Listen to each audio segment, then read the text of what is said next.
दिनांक 1/6/2026 रोजी अधिक महिन्याच्या निमित्ताने श्री दत्त मंदिर सावधगाव येथे हरिपाठाचे व कीर्तन सोहळ्याचे महोत्सव आयोजित करण्यात आले। तसेच सकाळी श्रीना अभिषेक करण्यात आले व संध्याकाळी 6 ते 7 हरिपाठ करण्यात आले। तसेच संध्याकाळी 7 ते 9 हरिभक्त पारायण राजेंद्र महाराज वेलेकर मुक्क मिताडे यांचे सुंदर असे कीर्तन झाले। त्यानंतर सर्व ग्रामस्थांनी व पाहुणे मंडळींनी महाप्रसादाचा लाभ घेतले। कार्यक्रमाचे आयोजक ग्रामस्थ मंडळी सावधगाव तसेच आयोजकांनी आलेल्या वारकऱ्यांचे शाल श्रीफळ देऊन स्वागत केले। तसेच सावधगावातील संत मंडळी दर गुरुवारी श्री दत्त मंदिर सावध येथे हरिपाठ व आरती करत असतात।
Hare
आणि करसी विठोली आणि करसी विठोली आणि करसी विठोली रामे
धीर देई मना नारायणा विनवितो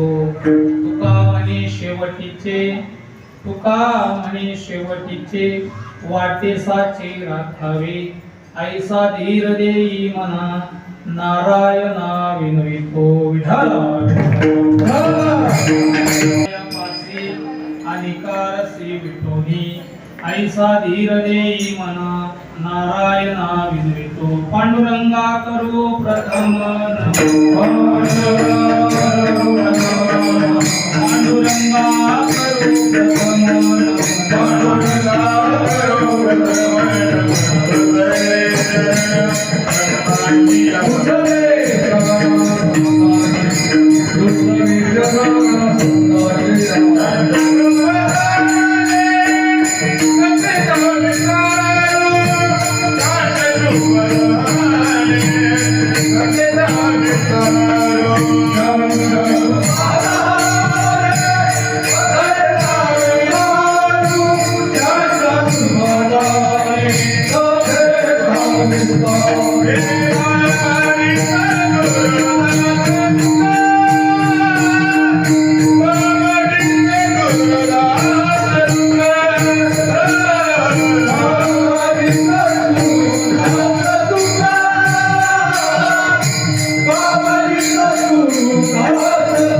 पांडुरंगा करू प्रथम नमन दुसरे चरणा संतांची या त्यांच्या कृपादाने कथेचा विस्तार बाबाजी सद्गुरु दास तुका ओम नमो ज्ञानेश्वरा करुणा करा दयाळा तुमचा अनुग्रह लाधलो पावन झालो चराचरी मी कळा कुसरी काहीच नेने बोलतो वचने आणि भाविका तुमचा अनुग्रह लाधलो पावन झालो चराचरी एका जनार्दनी तुमचा दास त्याची आस पुरवावी तुमचा अनुग्रह लाधलो पावन झालो चराचरी काय माझी वाणी मानव संतांसी रंजवू चित्तासी आपुलिया मस्तक माझा पायावरी या वारकरी संतान सेवेला मी सेवक झालो तुमच्या लागलो चरणा आहो स्वामी तुकया देवा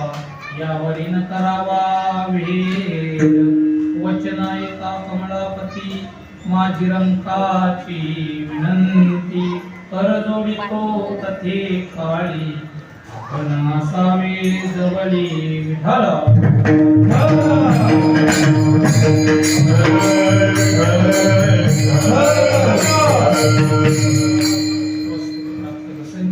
संप्राप्त सेवेकरता निवडलेला अभंग देहूचे सुप्रसिद्ध साधू की वैराग्य त्यांच्या घरी पाणी वाहत होते तत्वज्ञान त्यांच्या जीवनामध्ये पायकी करत होते भक्तीचा वसा घेऊन हे पूल या महाराष्ट्राच्या पावन भूमीमध्ये उदयाला भंडारा भामचंद्र घोराडे यासारख्या डोंगरांवर साधना करून देहा सकट वैकुंठ गमन करून विश्वातील एक अलौकिक असा चमत्कार ज्यांनी इतिहासाच्या पानावर सुवर्ण अक्षरामध्ये लिहिला तो विश्वंभर बाबांपासून चालत आलेले आपल्या 7 पिढ्यांच्या परमार्थाला एक नव उजाला प्राप्त करून दिला आणि आपल्या या वारकरी संप्रदायाच्या भव्य दिव्य इमारतीवर ज्यांचा कलश म्हणून उल्लेख केला जातो असे असणारे श्रीमंत संत जगद्गुरु तुकोबाराय यांच्या मुखातून निघालेली ही अलौकिक अक्षर आज कीर्तन सेवेकरता विठाला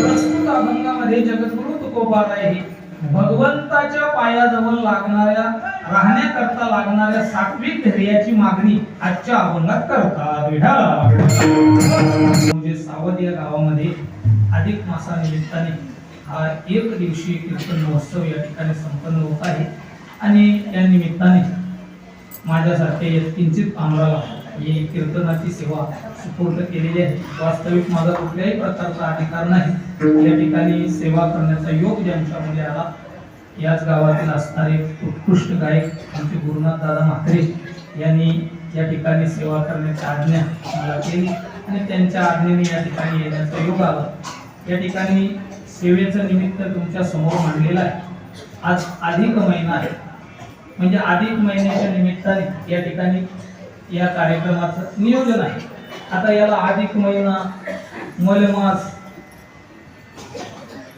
पुरुषोत्तम मास अजून धोंड्याचा महिना आणि अजून दुष्काळ म्हणजे अशी आपल्या चांद्र वर्षाचे 354 दिवस आणि सूर्य वर्षाचे 365 दिवस या दोन्हीमध्ये 11 दिवसाचे तफावत म्हणजे इंग्रजी कॅलेंडर जो असतो ना तो सूर्यानुसार असतो त्याचे 365 दिवस आणि मराठी जो कॅलेंडर असतो त्याचे 354 दिवस तो चंद्राच्या तिथीनुसार असतो आणि मग यांची तफावत 11 दिवसाची असते आणि मग त्या 11 दिवसाची प्रत्येक वर्षातून 11 दिवस बाजूला होतात आणि म्हणून त्या 11 दिवसांची भर म्हणजे 3 वर्षांनी त्या 32-33 दिवसांची भर कुठेतरी निघावी म्हणून ज्योतिषी गणितीनुसार हा अधिक महिना येतो कारण हा महिना जर आला नाही तर आपले जे सण आहेत ते अख्खे मागे पुढे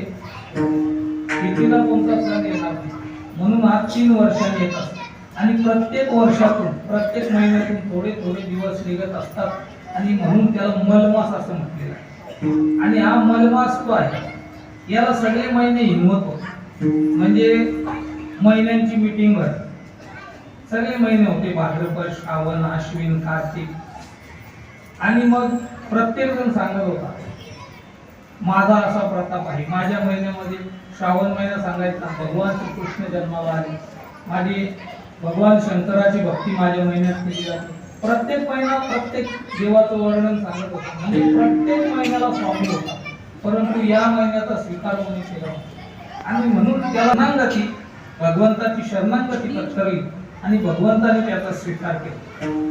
आणि स्वीकार केल्यानंतर म्हटलं मी तुझा स्वामी आहे, एवढंच नाही तर माझं नाव सुद्धा तुला देतो. आणि तिथून त्याला नाव पडलं पुरुषोत्तम मास.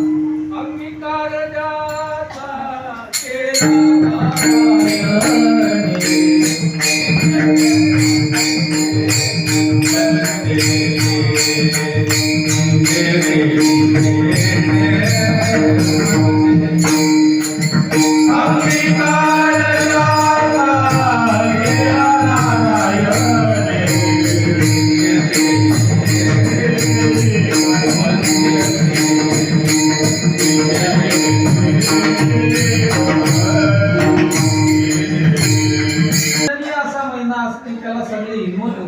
भगवंताने त्याचा स्वीकार केला आणि त्याला नाव सुद्धा देऊन टाकलं आणि अधिक त्याला वरदान दिलं. काय की या महिन्यामध्ये जे आपण कर्म करू, आपले केलेले कर्म जे आहेत ते अधिक फळ देते. मग आपण केलेले जर पुण्य असेल तर ते अधिक फळ देते आणि केलेले जे पाप असतील तर ते सुद्धा, कारण अधिकच ते अधिक फळ, म्हणजे या महिन्यात सगळं अधिक असतं. आणि एका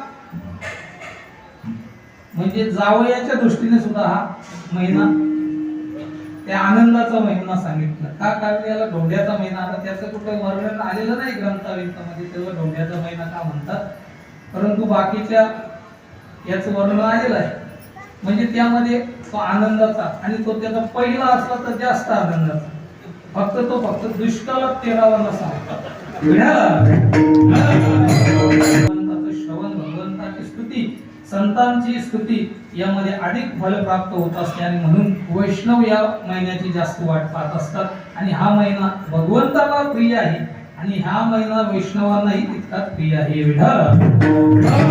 महिन्यामध्ये काहीतरी नामचिंतन घडावं, भगवंताची सेवा घडावी आणि अधिक पुण्य प्राप्त व्हावं या निमित्ताने संपूर्ण ग्रामस्थ मंडळ सावध यांनी या कार्यक्रमाचं नियोजन केलेलं आहे. आणि हा कार्यक्रम करायचं म्हटलं तर एकट्याचा मोहे खेळ म्हणून मेळ जमविला आणि प्रत्येकाचं सहकार्य लागतं. आणि या कार्यक्रमाकरता विशेष सहकार्य म्हणजे आमचे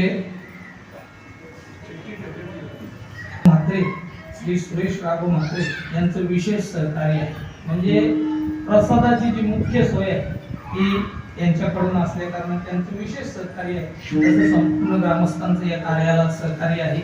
तेव्हा असो, यथामती यथा अवकाश, जसं माझ्या बुद्धीला जमेल, जसं आपल्या वेळेत बसेल तसं या अभंगावर चिंतन मांडण्याचा प्रयत्न करणार आहे. समोर बसलेले सर्व ज्येष्ठ श्रेष्ठ वरिष्ठ सर्व भक्तिमान सर्वांच्या चरणावर नतमस्तक होतो आणि प्रत्येक जीवाचा राहण्याचा तालेबंद हुकलेलाच आपल्याला दिसून येईल. मानवी जीवा, मानवी रूपाला म्हणजे मानवी मनुष्य योनीला जन्माला आलेल्या प्रत्येकाची तीनच इच्छा आहे. कोणत्या इच्छा आहे? प्रत्येकाला तीनच इच्छा आहे. कोणत्या? आपल्याला खायला चांगलं भेटावं, आपल्याला लिहायला चांगलं भेटावं आणि आपल्याला राहायला चांगलं भेटावं. ल्यावे खावे बरे असावे सदैव, हेची तरी हवं संसार. जन्माला आलेल्या प्रत्येकाची तीनच इच्छा आहे, आपल्यालाच आहे.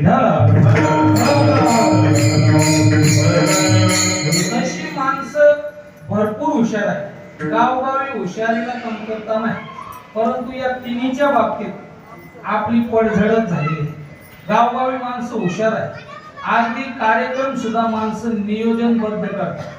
काहींचा नियोजनबद्ध राहतो म्हणा, परंतु कार्यक्रम सुद्धा नियोजन. हुशार माणसं, अगदी हार घालायला जरी माणसं आली तरी हुशारच राहतात. मागे एक जण हार घालायला आला, बुका लावला, बोट कुठं पुसा, माझ्याच नेरूला पुसला. हुशार माणसं जन्माला, हुशारीला कमतरता नाही. लहान मुलं हुशार आहेत, तरुण मुलं हुशार आहेत, म्हातारी माणसं हुशार आहेत. आता तिन्हीची उदाहरणं आहेत, परंतु सांगून वेळ घेणार नाही कारण वेळ कमी आहे. हुशारीला कमतरता नाही, परंतु खाण्याच्या, लेण्याच्या आणि राहण्याच्या बाबतीत तालेबंद हुकलेला आहे.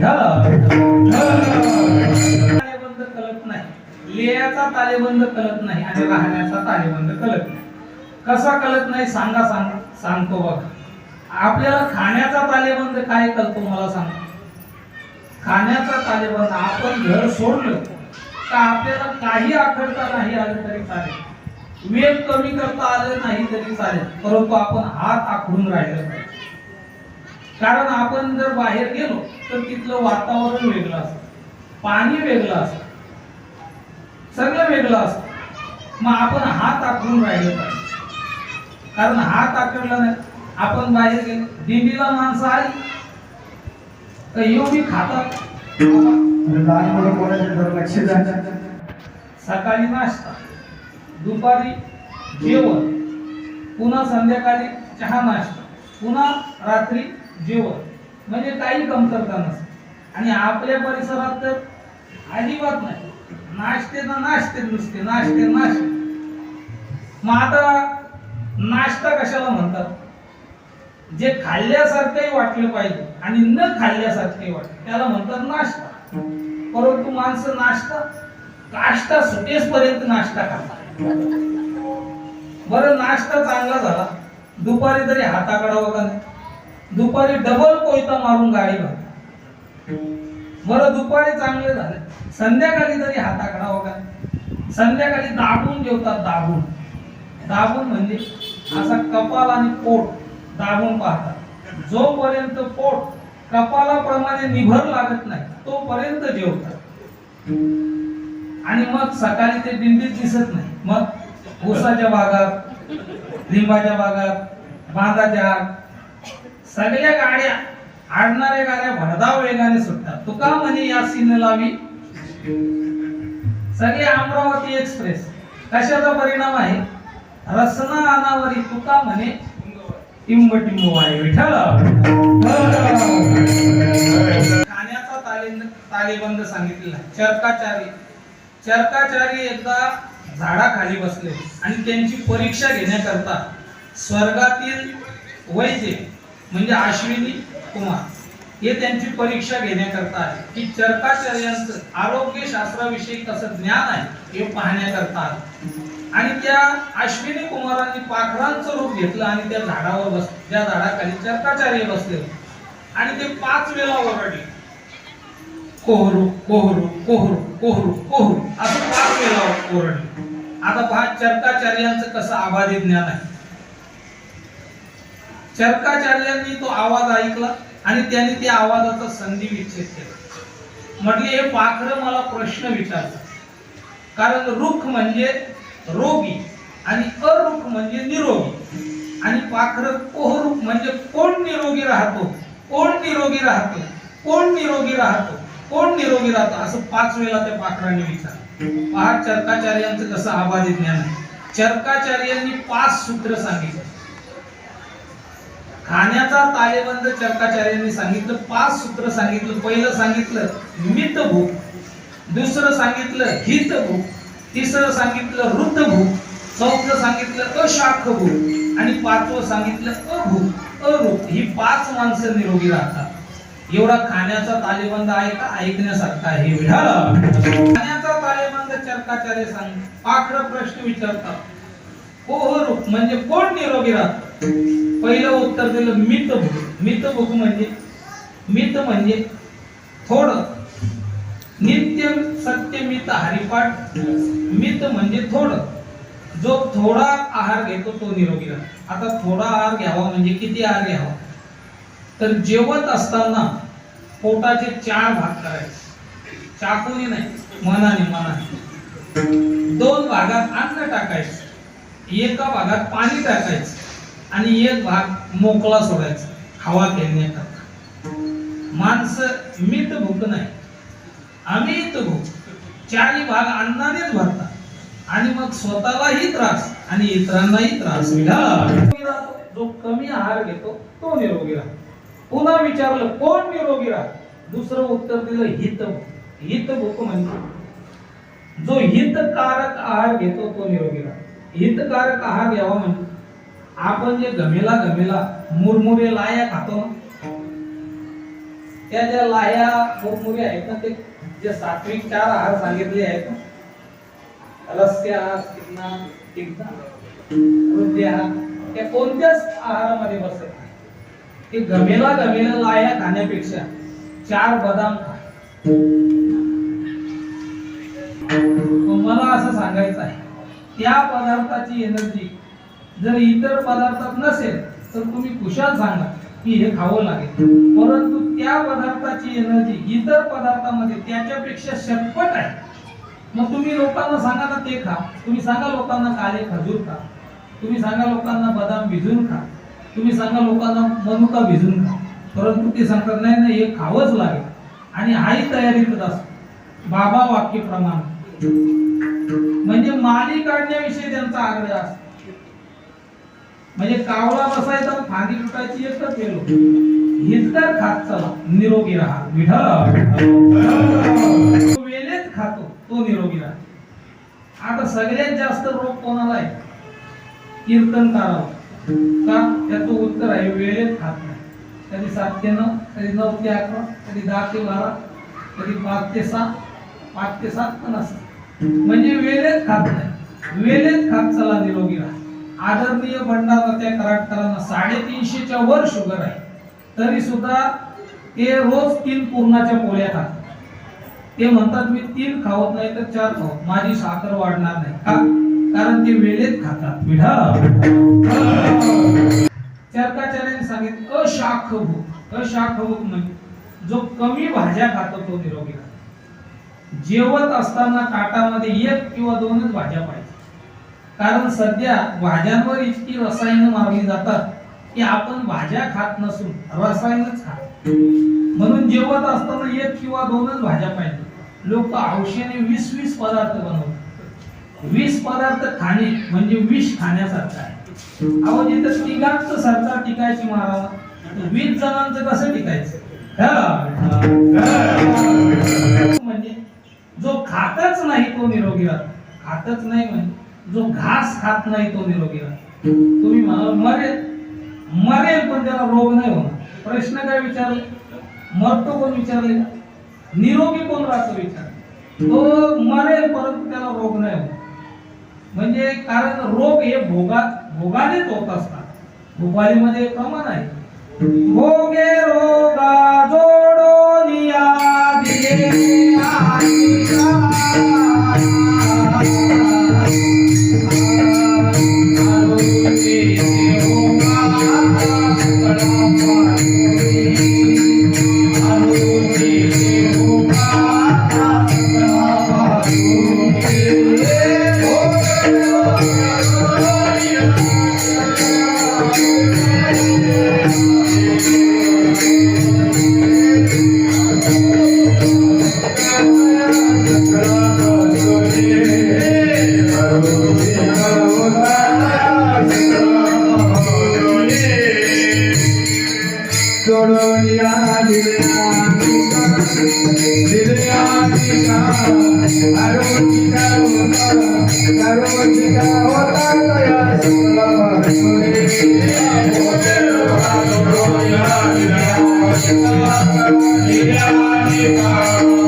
सांगतात पुरुष ठेपेवर आहेत, आपलेच कपडे घालतात.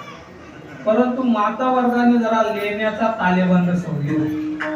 लेण्याचा तालेबंद आपल्याला कळत नाही. बरं तुम्ही सांगा, मी कशाला सांगू? ज्ञानोबा आहे अर्ध्या ओवीतच लेण्याचा तालेबंद सांगा.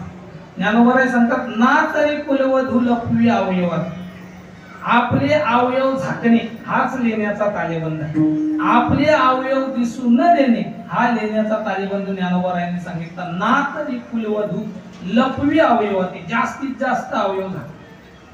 आता सुद्धा काही भागामध्ये गेल्यानंतर कीर्तनाला सगळ्या महिला डोक्यावर पदर घेऊन बसतात. आता नका घेऊ. काही भागामध्ये अजूनही बाहेरची माणसं आली की घरातल्या महिला डोक्यावर पदर घे. आपलं तसं नाही. आपला डोईचा पदर आला विठाला काही डोंगरात राहतात. मुक्ताबाई सांगतात, घर बांधले डोंगरी विषया हिंदी दारोदारी. म्हणजे काही डोंगरात राहतात, काही बाजारात राहतात, तरुणी वस्ती बाजारी. म्हटलं पॉझिटिव्ह निघाला. म्हटलं घरच अशा ठिकाणी बांधलंय तिथं अख्खं गाव येतं, पॉझिटिव्ह नाही निघणार. मग करोनी वस्ती बाजारी म्हणवी कासया निष्ठू. काही बाजारात राहतात, काही लोकांतात राहतात, काही एकांतात राहतात. तुका म्हणे आम्हा एकांताचा वास ब्रह्मी ब्रह्मरस सेवसा. काही लोकांतात राहतात. तुका म्हणे तैसा भला मी लोकात परितू कृपावंत पांडुरंग. काही इह लोकात राहतात. तुका म्हणे आम्ही इह लोकी भले तुझेचे आणखीने पांडुरंग. काही परलोकात राहतात. तुका म्हणे त्यांचा जीव तोची देव वैकुंठी ते ठाव वस्ती ते. म्हणजे राहण्याचा तालेबंद नाही. कोणी डोंगरात राहतो, कोणी बाजारात राहतो, कोणी लोकांतात राहतो, कोणी इह लोकात राहतो, कोणी परलोकात राहतो, कोणी एकांतात राहतो.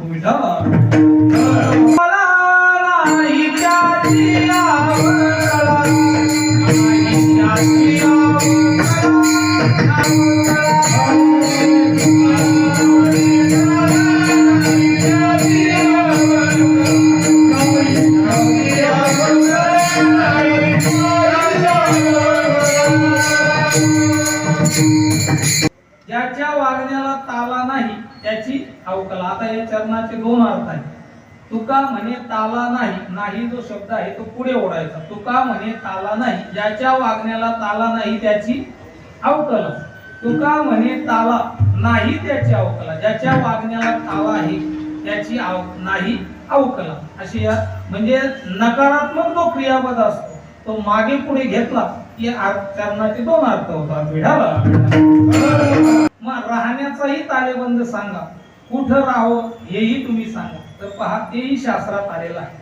पहिल्यांदा कुठं राहू नये हे सांगतो आणि मग कुठं राहावं जे अभंगात आलेलं आहे ते सांगतो. विढाला शास्त्रात आलेलं आहे 5 गोष्टी ज्या गावात नाही तिथं एक दिवस राहू नये. सकाळी गेले दुपारी वलकटी उचला घरी या, दुपारी गेले संध्याकाळी घरी या, रात्री गेले काकड्याला घरी या, परंतु तिथं थांबू नये. न तत्र दिवसम वसे, तिथं एक दिवस थांबू नये. कुठं कुठं 5 गोष्टी ज्या गावात नाही तिथं. कोणत्या 5 गोष्टी शास्त्रात आलेल्या आहेत? कोणत्या कोणत्या पहा. धनिक श्रोत्रियो राजा नदी वैद्यस्तु पंचमा यत्र पंचन विद्ययन्ते न तत्र दिवसम वसे. या 5 गोष्टी ज्या गावात नाही तिथं एक दिवस थांबू नये. विठाला धनवान गावात असावं का? रात्री 2 वाजता रात्री पैसे दे. तुम्ही म्हणाल शेजारच्या गावात आहे. शेजारच्या गावातल्या धनवानाला तुमचा काय विश्वास? आपल्या गावातला धनवान जितका 8 तासाने पैसे देईल तितका तेवढ्या 8 तासाने शेजारच्या गावाला देणार नाही. म्हणून गावात धनवान असावा. भले तो पैसे कशावरही काढून घे, पिकावर काढेल, जमिनीवर काढेल, गाडीवर काढेल, परंतु तो आपल्याला त्यावेळेला पैसे दिल्याशिवाय राहणार नाही. म्हणून गावात धनवान असावा. कारण आडी अडचणीला पैसे कोण देणार याकरता धनवान असावा. धनिक श्रोत्रियो नुसता धनवान असून चालत नाही, श्रोत्रिय असावा. आता श्रोत्रिय शब्दाचा अर्थ आहे ज्ञाता पुरुष. म्हणजे मराठीत मध्ये जाणता माणूस. गावात एखादा जाणता असावा. म्हणजे असा जाणता असावा. आता गावगाव जाणती माणसं राहिली नाही, सगळी नेमती.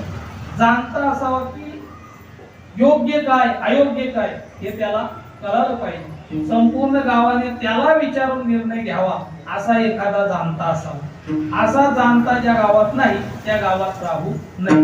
धनिक श्रोत्रियो राजा, राजा असावा. गावात राजा असावा. राजा का असावा? न्याय निवाडा करील कोण? न्याय अन्याय या बाबतीमध्ये निवाडा देण्याकरता राजा असावा. धनिक श्रोत्रियो राजा. नदी चौथं सांगतात गावात एखादी नदी असावी. नदी कशाला? शेती करण्यासाठी पाणी कुठून आहे याकरता नदी असावी. तुम्ही म्हणाल आम्हाला नाही शेती करायची तरी सुद्धा नदी असावी. का? शेवटी आपल्याला न्यायचं कुठे? नदीवरच न्यायला. म्हणून नदी असावी. धनिक श्रोत्रियो राजा नदी. आणि 5वं सांगतात वैद्य. त्या गावात एखादा वैद्य असावा. रोग्या आयशा द्याव्या वल्ली या शाखेचा असावा, नाहीतर निगेटिव्ह पॉझिटिव्ह निगेटिव्ह सांगणारा नसावा. म्हणजे या 5 गोष्टी ज्या गावात आहेत तिथं आपण राहिलं पाहिजे, आणि या 5 गोष्टी ज्या गावात नाही तिथं एक दिवस राहू नये. नवस्तव्यम नवसेत बहुनायके, अनायकेन वस्तव्यम नवसेत बहुनायके, बालनायकेन वस्तव्यम नवसेत श्रीनायक. 4 ठिकाणं सांगितले जिथं राहू नये. अनायकेन वस्तव्यम, ज्या गावाला नायक नाही त्या गावात राहू नये. नायक म्हणजे ज्या गावाला कारभारी नाही त्या गावात राहू नये. कारभारी का असा, ज्या वेळेला कोरोना व्हायरस आला ना आणि पहिले लॉकडाऊन उठलं तेव्हा महाराष्ट्र सरकारने पहिल्यांदा ग्रामपंचायतच्या निवडणुका केल्या. का? कारण गावात कारभारीच राहिले नव्हते सगळे कोरोनामध्ये. कारण गावात नायक कारभारी असावा. आता गावात नायक नाही, खलनायकच जास्त झालेले.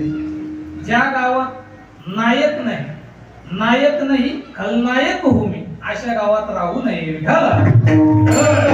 मग ते सांगतात आपल्या गावची जत्रा आहे, मग इथं कीर्तन भजन हरिपाठ सप्ताह झाला पाहिजे.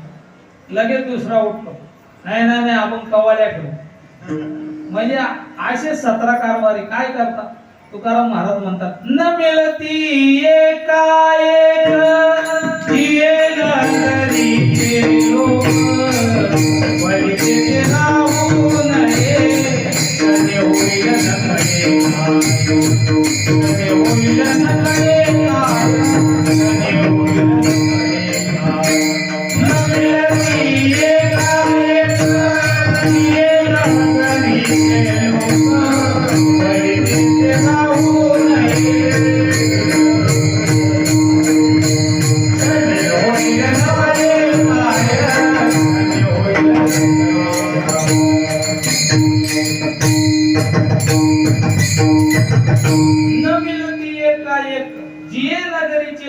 भली ते राहू नये, शने होईल नकले काय होईल.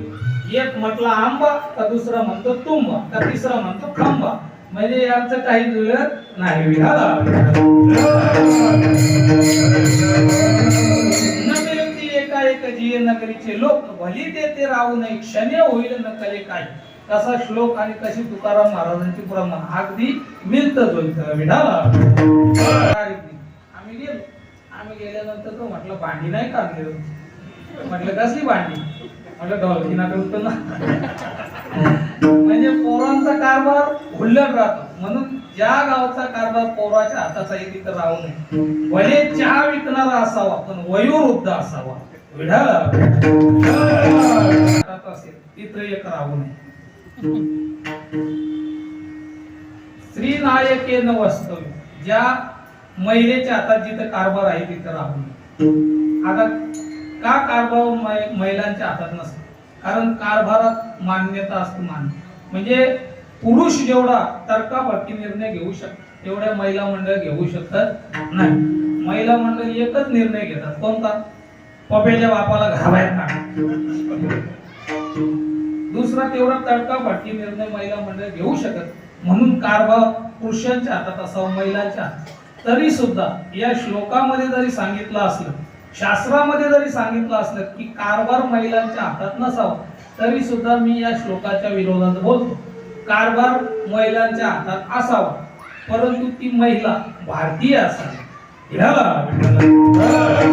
काय कळवलं तिला? काय देशभक्ती कळेल? तिला देशभक्ती कळणार नाही.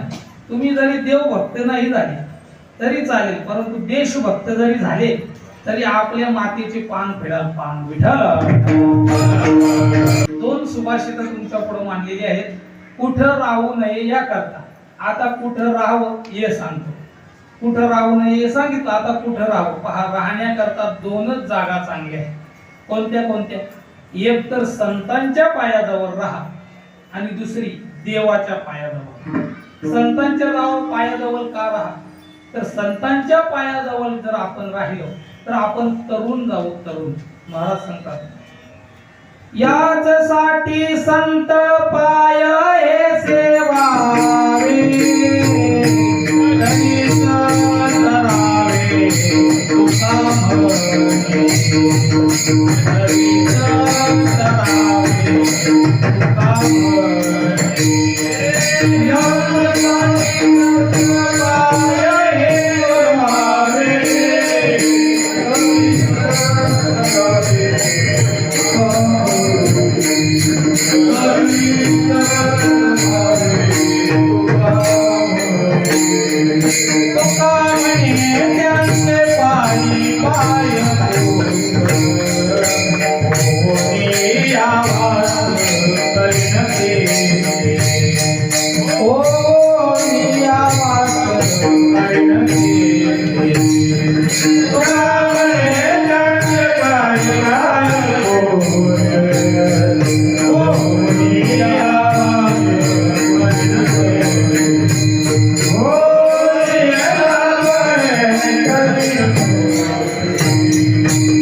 पायी पाय पुस होऊन या वास करीन.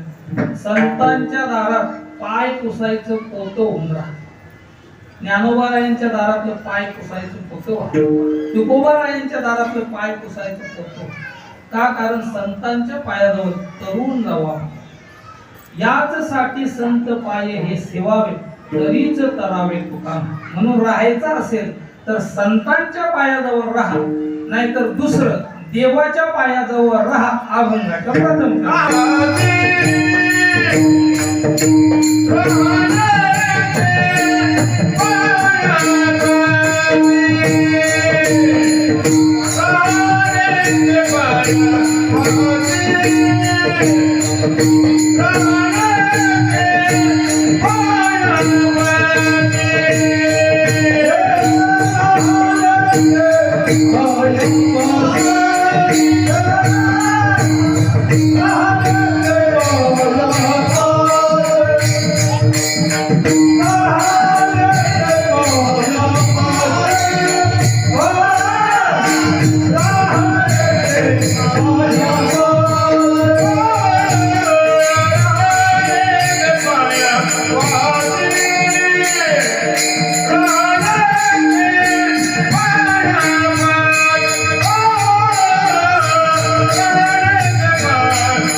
तारक विठोबाचे पाय.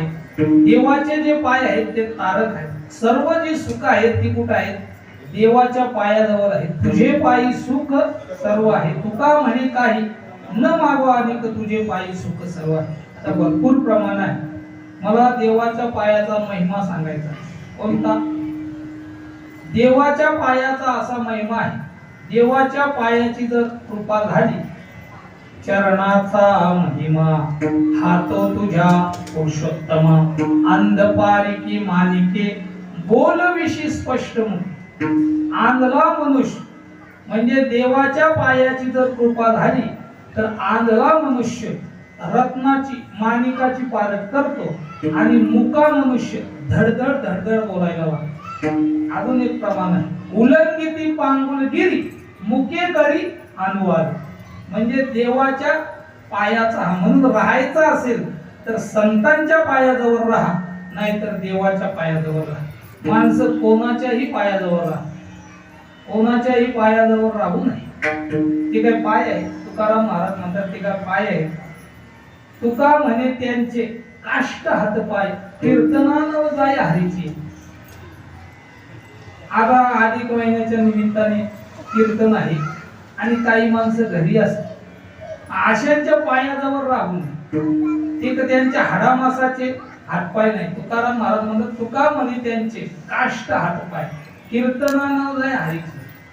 ते कीर्तनाला येत नाही, त्यांच्या पायाजवळ राहा. तसा लोकांचा पायगुण फार खराब आहे. लोकांचा पायगुण चांगला नाही. कोणालाही आपल्या घरी पाय लावायला आणायचे नाही. लोक म्हणत असतात चला पाय लावायला, कोणालाही आणत नका जाऊ. तिकडे नाक्यावर भेटला ना तिकडेच चहा पाजायचा, तिकडेच काय खाना नारळाने ओटी भरायची आणि तिकडच्या तिकडेच पाठवून द्यायचं. पाय लावायला आणायचाच नाही, कारण लोक विक्षेपी पायाची असतात. विक्षेप असा जे बाजारात फिरत होता, कीर्तन विकणारी बाई म्हणला, अरे बाबा जरा खाली विभागून चाल. पाय लागला ना पाठीला, वांगी विकायची नाही. तो थांबा. अगं आई, 100 एकर जमीन होती माझ्या आजोबाला, माझ्या बापानेही ती ठेवली. नंतर माझा जन्म झाला, कारभार माझ्या हातात आला. 100च्या 100 एकर विकून खाल्ली, तिला लावायला जागा ठेवली नाही. आणि तू वांग्याच्या पाठीचं काय घेऊन बसतो? वांग्याच्या पाठी सगळं तू सुद्धा खाशील, काही चिंता करू नको. असा काही लोकांचा फायदा.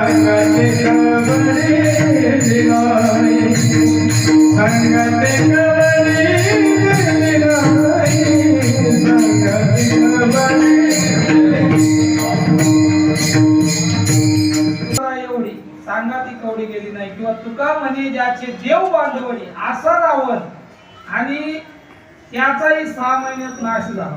कोणाचा पायगुण? एका महिलेचा पायगुण. त्याचीच बहीण दंडकारण्यात राहत होती, लंकेला आली, पाय लावला आणि 6 महिन्यात त्याचं वाटवलं केलं. निंदनीय आहे, वंदनीय नाही, चांगला नाही, वाईट आहे. आणि म्हणून पक्षी श्रेष्ठी राजहंस या ठिकाणी आलेले आहेत.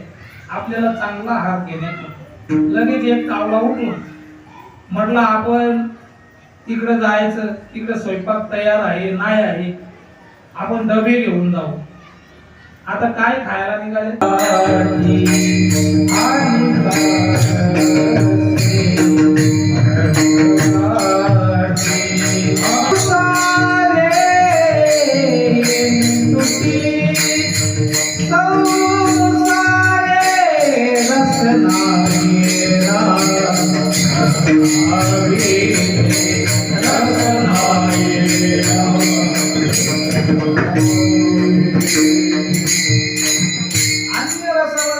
येते आपल्याला कळत नाही. काय कळे जगा अंतरीची, ते अंतर नेणं ती बापुडे. त्याच्या अंतरंगात काय लोक वरच्या काय भुललासी वरलिया रंगा, वरच्या रंगाला भुलू नये म्हणून रंगाला विटाव. नंबर 4 संघाला विटाव. सर्व संगे विटावा म्हणजे संघच नको. एक गंगागिरी नावाचे साधू होऊन गेले. ते पंढरपूरच्या आषाढी वारीला निघाले, तर झोपडी पेटून द्यायची आणि मग वारीला जायचे. आपण वारीहून आले का स्लॅपवर स्लॅप चालवतो. म्हणजे संघच नको, सर्व संगे विटाला. म्हणजे वारी करायची, परंतु वारीत गायनाचे, वाजवण्याचे, कीर्तनाचे पैसे घेऊन कर्म करायचे, परंतु त्याच्या फलाचा आस्वाद घ्यायचा नाही. कर्म करायचं, परंतु कर्म फलाला विटायचं. ज्ञानोबाला सांगतात आत्मयोगे आथिला, कर्म फळाशी जो विटला तो घर निघेल करणं. आणि संतांच्या दारात 2 तास कीर्तन करणं सारखंच आहे. म्हणून कर्म फळाला विटावं. विठाला उशिते लाहे जे अवसटे, तै तेने लाभे विटे समाधीस. समाधीला विटाव. आणि 6वं सांगतात जाणीवेला विटाव. तुका म्हणे जो विठला जाणीवेस रे. आता ते चौकट प्रमाण आहे, ते शेवटचं विठाला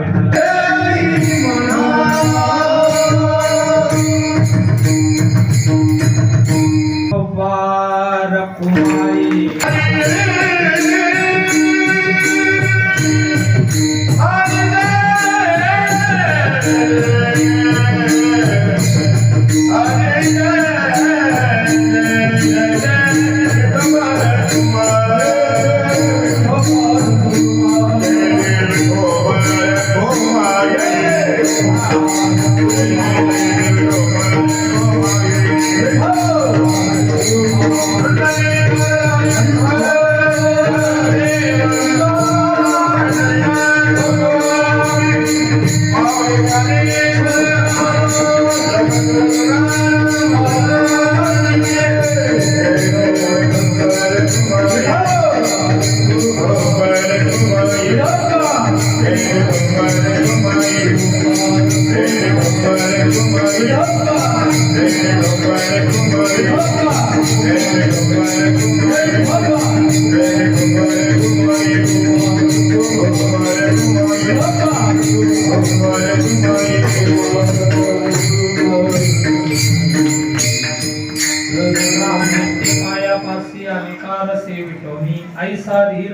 म्हणा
गोड व्हावा शेवटी जोडे साथ सतेची खरे का किंवा शेवटी जोडे गोड गोड घास म्हणजे शेवट तो आवश्यक शेवट चांगला झाला पाहिजे अशी मागणी आजच्या अभंगात करतात। या ठिकाणी धावत्या वेळेमध्ये अभंगाचा भाव तुमच्या समोर मांडण्याचा प्रयत्न केलेला आहे। तेव्हा एक वेळ ज्या संतांनी आपल्याला हा मार्ग दाखवला त्यांचं भजन करून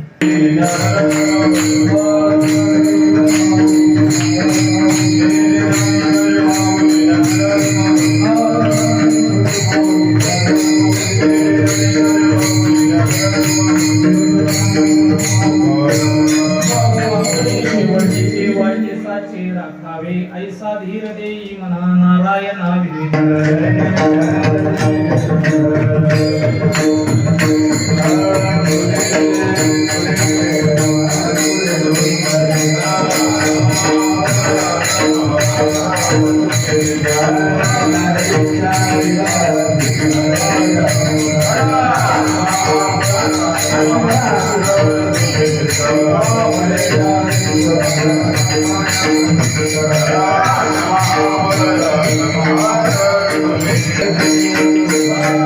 Yeah.